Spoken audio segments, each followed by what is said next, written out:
Българската армия, както и оръжия дошли отвън по разни пътища, подаръци на височайши особи, системи оръжия, които са еднични бройки, купени за някои колекции и тем подобни, както и ловни оръжия. Тематично са подредени лекото стрелково оръжие от началото на 17 век.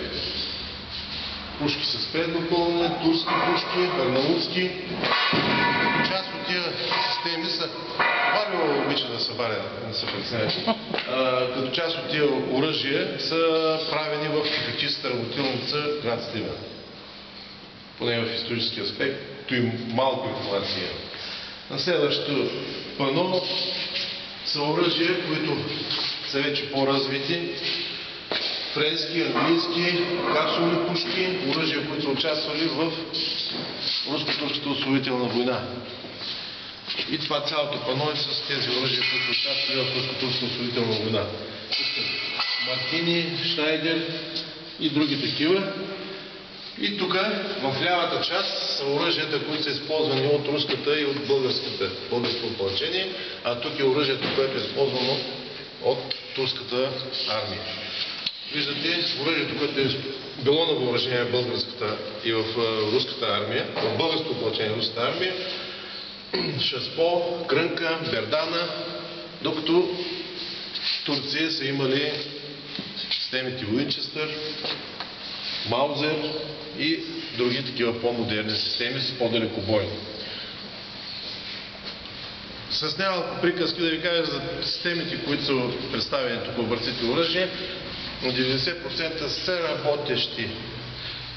И за разлика от това не е музей, може да се пипне, да се види, да се служат за обучение на личния състав, както нашия, така и от военния университет, така и от научни работници, които правят разработки.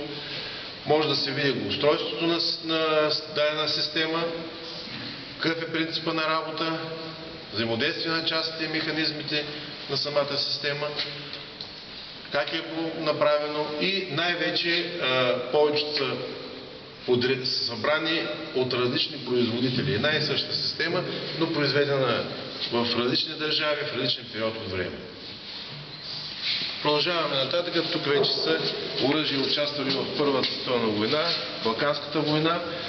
Виждате Мосин, Манлихер, пушките, карабините Манлихер. Част от тях са били използвани и по време на Втората световна война.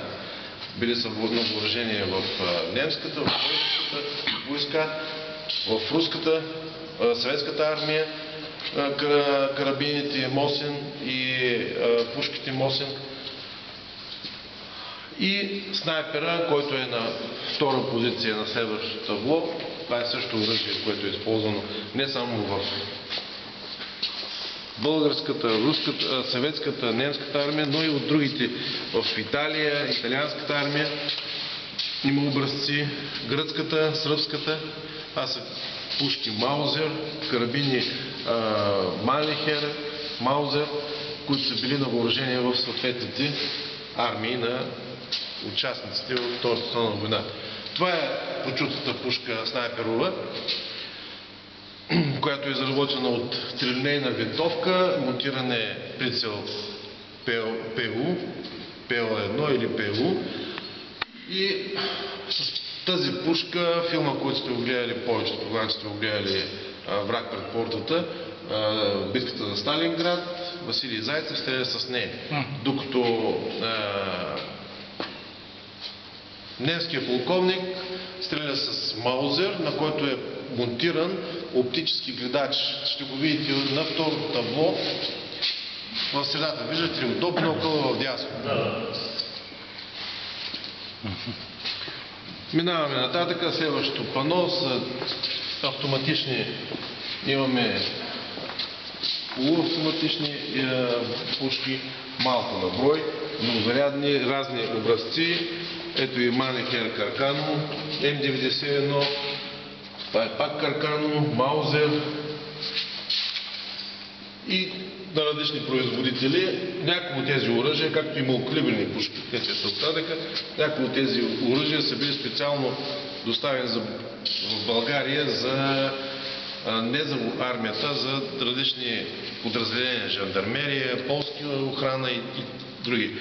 Част от тях са преработени от Манлихер, е преработена скъсена пушка, направена във вид на карабина за полските пазачи. И така, нали? Оптика, вие да работите с така в момента, признати ги познавате, танкове на мен сте го виждали, някой от вас, но не е комплект, само основанието, няма е главата. Някъде останала без глава. Малко му хвъргачки пропуснахме, така наречените ранци или десантни хвъргачки. Прибор копиран за войсковите разузнавачи, снимат се снимките и във войскови условия се правят разни снимки за управление на боя. Това тук са вече автоматични самозарядни карабини, както снайперската винтовка Драгунов, която повечето от вас познават, така и други Токарев, разработки, СКС самозарядната карабина, която е в националната гвардейска част, съвременни АУК, автоматични карабини, автоматични пушки, при тях характерното е системата Bullpup. Имаме М16А1, която е била използвана в Виетнамската война и е подарък от Виетнамското аташе. И АР-15 също, виждате, почти няма разлика.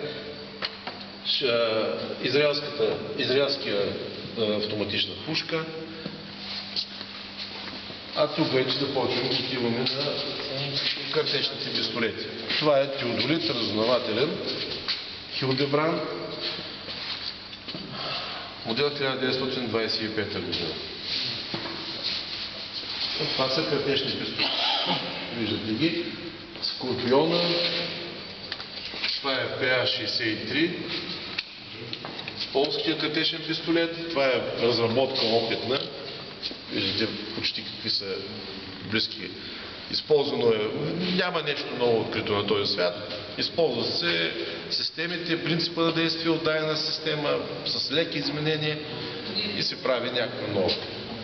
Оттатък ще видите, като обиколим, има цяло табло с обикновени пистолети, общовойскови, които са опитни разработки на базата на Валтер и на Макаров, които са разработки на наши конструкторски бюра. И вече това, казах ви, това е цялото с картечни пистолети, като се започне с МП-40, всичките се го знаете на филмите, така наречения Шмайзер. Това също всичко е на Шмайзер, полушмайзер. Това е чешкия картечен пистолет, на базата на който се разработва и се прави УЗИ. УЗИ? Да, ето го УЗИ. Неговата разработка. Ето го, виждате го с големия пълнител в пистолетната ръкохватка за ръката. Судаев картечният пистолет изкарал Втората световна война, била на въоръжение много време в българската армия, Шпагина и прочутия Штурмгевер СТГ-44, за който легендите разправят, че било от него Михаил Калашников, използва принципа на отвод на барутните газове, за да направи автомат Калашников. Колко е верно, това са. Може да се спори, един казва едно, друг казва друго. Въпросът е, че е запазен и се вижда какъв е принципа на действие и може да се правят съпоставки. Виждате една на тази стена, на тази част, много картечни пистолети с странично поставяне напълнител. Това е характерно за английските системи. Най-вече англичаните са използвали тази система за поставяне напълнител, за да го държат и да се стреля с него. Това е подарък от Тереми Вайло, по случай 60 годишнината. Господин Владимир, само да им кажем, картечен пистолет какво значи? Значи картечният пистолет е пистолет. Той стреля с патрон, пистолетен патрон. А вече когато се създава автомата това е прави се междинен патрон между пистолетния и винтовъчния. Този междинен патрон, първият патрон, който е разработен такъв междинен, е на Hufmeister. На базата на него той прави картечните пистолети МП-18, 28 и така нататък. Като част от, така, мога да го кажа, механиката не краде, просто използва механиката на Стен на английските картечни пистолети. И неговите разработки използват този патрон за штурмгевер 7,92 мм патрон, на база на който пък руснаците разработват 7,62 по 39. Къс патрон, по-малък от този на картечницата и на Маузер 7,92 мм. При тях е характерно, че са с свободен затвор. Значи нямат заключване на затвора. Картечните пистолети. Картечните пистолети са си пистолети. Да. Да. Свободен затвор. Тежестта на затвора е по-голяма. Принципите са различни. Има и други. Значи нямаме отвод на барутните газове, но имаме с свободен затвор на заключването с движение на цевта, с повдигане, смъркване на цевта. Пак си има заключване. Винаги има заключване. Принципът е такъв. Но да, свободният затвор е основният в използването. Използван в тези. Автомата на картечните пистолети Фаген, свободният затвор. Силата на изстрела на отката, дъното на гилзата, придвижва назад свободния затвор и работи механика. Голяма скорострелност. Тук са повечето опитни разработки на арсенал. Правят се видове ловни карабини различни с патрони 7,62-54 и разни други калибри. Също разработка система Bullpup, изработена българска, и там е сложен един бивш служител. В завода ли беше памет? Това е панче. Това е разработен автомат за стрелба с халосни патрони. По време на зарити, на имитационни действия, се стреля много халосни патрони. И тъй като се износва автомата от нагара, който се получава, той разработват първо с голямо охлаждане на цевта, колебрена, и да може да стреля само с халосни патрони. Вие произвел нова цел. Може да се каже, да. Вие произвел. Така. С гърба ми, ето тук е оръжието на българската войска при създаването на българската войска. Това е оръжието, което са били въоръжени нашите звезди. 1861 година, когато са дошли. Ризница, шлем и разни мечове, воздугани с оръжие за оцеляване. За това са системите, картечните системи. Има тежки картечници, танкови, участвали в Втората война, Първата световна война, участвали. Няма да ги изборявам, много са. Руски картечници с гърбави, съвременните пулемет Калашников, ето го ПК-то чистото. Там го имаме и на станок, тук са изложени, всеки може да го вземе. Значи тук може да се вземе в ръцете, да се снима човек с него, да го види, да го разгледа като устройство, какво представлява, как се прави. Гранатометите, това са пусове, които в момента се произвеждат в Терем Ивайло, пус 9, пус 7, за учебна стрелба с РПГ и с СПГ. Имаме, ето ви картечницата, ДП, която в филмите всички сте виждали, това е МГ-то. Танковото, а тук е пехотното МГ-42, МГ-34 и опитни образци оръжия, картечници, които са създадени от български конструктори. Различни. Може да... Да, може да се снима, няма проблем.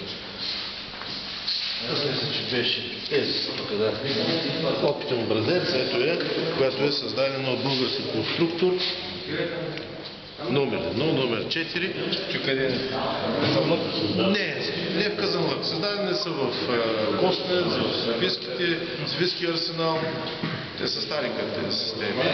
И катещици на Николов нямаме тук, но няма значение. Бинокли. Всички видове бинокли, може да се каже, че има още много видове, но това са основно биноклите, които са използвани и се използват все още. Както и артилерийски, обикновени разузнавателни, така и морски бинокли. Това е морски. Това са, виждате тези големите бинокли с многократното голямо увеличение. Те са по принцип морски, там е голям хоризонта и тъй като имат много голяма чувствителност, се наблюдава, като се сложат ръцете на перилата на кораба от упор, защото иначе сърдечната дейност измества образа. Получава третение. Гранатомета, това е американски гранатомет, подарен от Фидел Кастро, бил е на въоръжение в Куба, подарен на генерал-полковник Тодоров, който почина, знаете, наскоро. Има табелка. 30 мм гранатомет, системата е помпа за зареждането. На таблото с историята на формированието, в началото има историята на създаването, както на формированието, с заповедта на има и за създаването на завод Терем Ивайло сега, тогава военен завод Ивайло. ЕВЗ Ивайло. Ето какво беше пак? ВРЗ. Електромеханичен.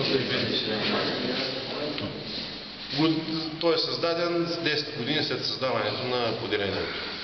Но завода казва, че са създадени заедно с поделението. Така.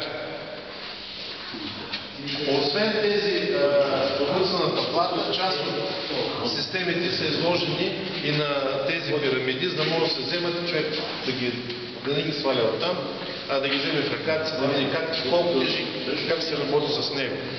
Тук е Томпсъна, американския картечен пистолет, на който гангстерите стрелят с него. Вижте колко лекичък е, удобен. Представете си, ако се напълни пълнителя с 75 патрона, какво ще бъде, още колко ще тежи и как ще се прицелите с него. И това е културният Шмайзер FP40, който е бил на въоръжение в немската армия през Втората световна война. Другите системи пак е М5. И пушките, скоро ги свалихме тези пушки. Тази пушчица малка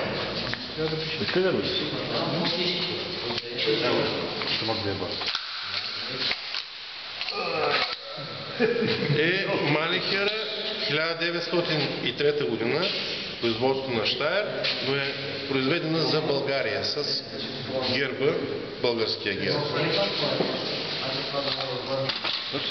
И това е път карабина Мосин, която е на турския, на Негово величество Петър I оръжеен завод с герба на Петър I. На база къде правят ловни карабини. И Терем Ивайло прави, да, Така наречената Тулов. ловни пушки хубави. Къде беше? Тук са също Малихери, други карабини изложени. Там има това, което държи младежа в ръката си, е РПК, ръчна картечница, пехотна картечница, Калашников. Сабите, които бяхме амуницията, с която е започнало реалното време създаването на формированието. Значи първото, което е, създава се формированието и като се правят няколко склада, се прави и Първото е сарашка работилница за производство на амуниции. Както за оръжието, така и конска, тъй като повечето е било с конски впряг. Каски, които са били на въоръжение, които са били използвани. Имаме и конски противогаз, различните щикове, ето и кортика, и армейските ножове, и за малехера и за маузер. Прибори за нощно виждане, бинокли, оптически гледач, който ви казах, той е към оръдие Райметал, но същия е използван и като снайперски прицел за маузер. Различните бусоли, както руски, така и немски, на заводите Цайс, наблюдателни прибори артилерийски. Ще се подаръците на... Или са към системите, които са влизали в България. Аз му казвам за... А това са, това са далекомери от различен тип, лазерен далекомер, квантов далекомер, зенитна тръба наблюдателна, стереодалекомери 10-1, 10-09, а това са автомат Калашников, подарък на генерал Семерджиев, на генерал Божилов и на генерал Добри Джуров.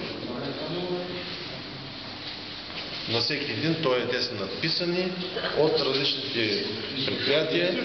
Това е, да, действащи са, това е на Добри Джуров.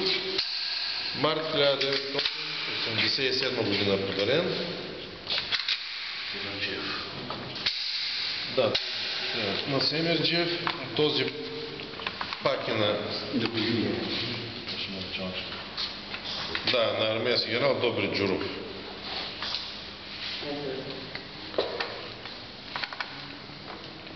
От тях имаше един мой набор, 1961 на Добри Джуров. Да, ето го, ето 1962 година на генерал-полковник Добри Джуров от колектива на завод 10. Между другото са много рядко тези автомати, не от най-добрите, те са с фрезовани цевни пути. Това са първите автомати с стандартната газова тръбичка. Могат да се пипнат, да се видят, да се снимат с тях и остане за спомен. Различни тежки системи, там имаме пищови, ръчни противотанкови гранатомети, различни видове, както за еднократна, така и за многократна употреба. Имаме автоматите, които са временното оръжие и леко пистолети и револвери.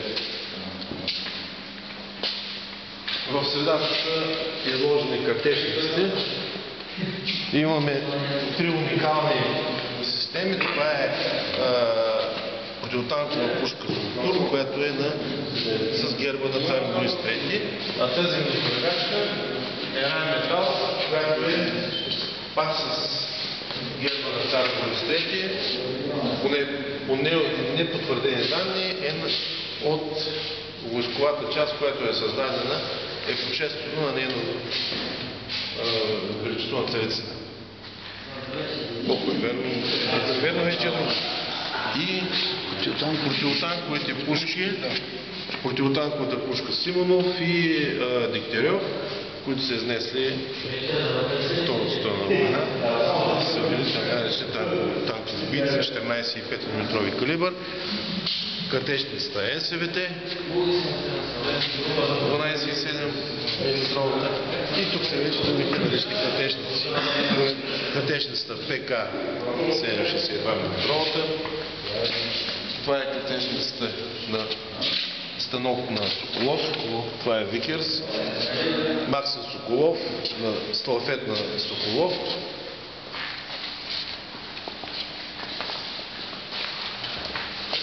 МГ-7. Двете картечници са еднакви, разликата е в годината на производство и в кожуха. За охлаждане на тежки са с водно охлаждане тези. Тук да греем картечниците да се правят чай. Давай, казай, стрелвате, нали имат патрони? Има паровъздушен клапан за изпускане на пара. Като тази картечница Максим, 1915 година, с Фердинандовия герб, също специална поръчка за българската армия. Гербът се вижда отгоре. Тук са вече малко по-тежки установки. Излетна установка с 11 мотор, са тежки с КБВ. Володия, Шкода, ТКТ на установка за БТР, които са без куполи, БТР. П и ПА, да, които са без куполи. Това е начинът на монтиране на БТР.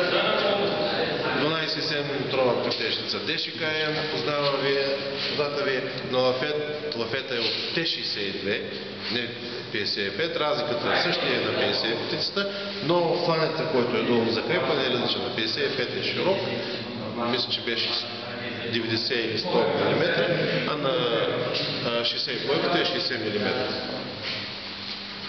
Оръдието на БМП-то, грома, различни авиационни картечници и пехотната 12 мм картечница ДШК от 1938 година. Разликата виждате в цевната кутия, в капака на цевната кутия. Характерното за двете картечници, че тази картечница може да се смени капака на да се смени подавателния механизъм и да стане едната другата. И сменя се и лентата. Тази е неразкопчаема, а пък другата лента е с разкопчаеми звена тип краб. И това го има само тук. 81 мм минохвъргачка, автоматична минохвъргачка, Василек. Има е тук, има и още един брой в Змеево. Колко се спомня, Змеево ли беше или в Сопот? Няма значение. Щяла е да бъде пред на въоръжение българската армия, но настъпват промените и отказват се, иначе като система с пълнител се зареждат и стрелва, може да стрелят до 25 мини за една минута. Там подават и гърмите на площ. 82 мм мини. Пищовите, които са били стари, казах гранатометите, различни наблюдателни прибори, литература.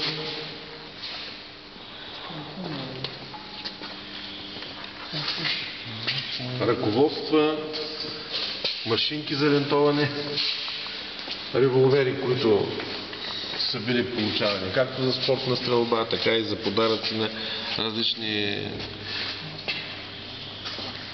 старши офицери, представители на различни структури и автоматите, които са на въоръжение в българската армия, част от тях, а някои от тях вече не са, но са на въоръжение в руската в момента армия, АКС 74. И един гранатомет, пак американски, ето го този, няколко са гледали Апокалипсис сега, това е М79, он е М72, този е М79, този гранатомет на Апокалипсис сега стреляща по виетнамците. Гранатомет? Значи гранатометите тези не ги правят, те са руски гранатомети, в нас, които правят другия модел, който е модернизиран, защото няма лицензни документи. Това са пак стари пистолети. Револверите са там, тук са пистолети, артилерийския парабелум с дългата цев, с големия пълнител с диска. Имаме Броунинг, големи тежки пистолети, Лама, Валтер. Ето вижте една хубава берета, която и в момента се използва. И в момента тази берета се използва. Така наречения руски наган. Той е там. Наган мисля, че имаш и там, има и там изложени. Ето ви пак автомат Калашников, ето ви един китайски трябва да има, ето ви китайски автомат Калашников. Малийците са въоръжени с такива. Из Китай? И фотокартечница. Тук имаме вече разнователни прибори. Това е фотокартечница, която се монтира на самолет, авиационна и снима с много голяма скорост, тъй като се движи с голяма скорост самолета, за да удостовери точно стрелбата. На мястото на картечница се поставя фотокартечница. Това са опитните образци. Виждате ги. Принципа на действие и начин на компоновката е ползван почти изцяло от Макаров и от Ватер.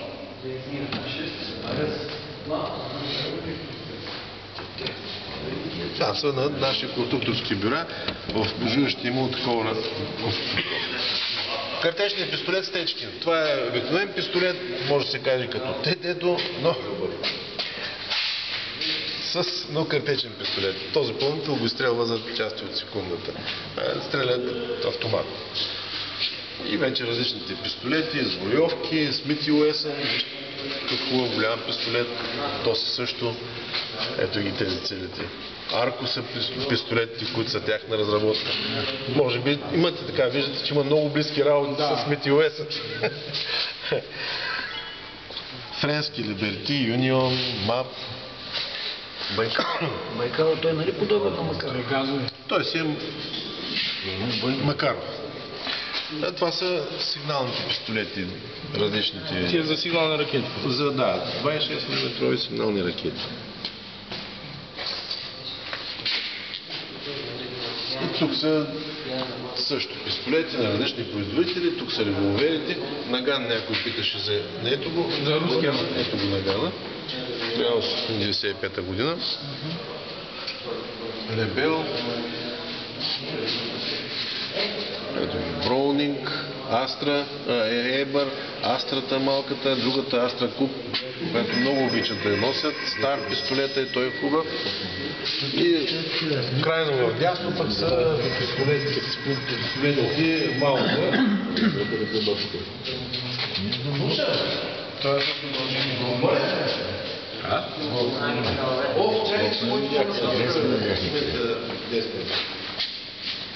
е дай ми нещо, чакай секунда. Дай ми да писам.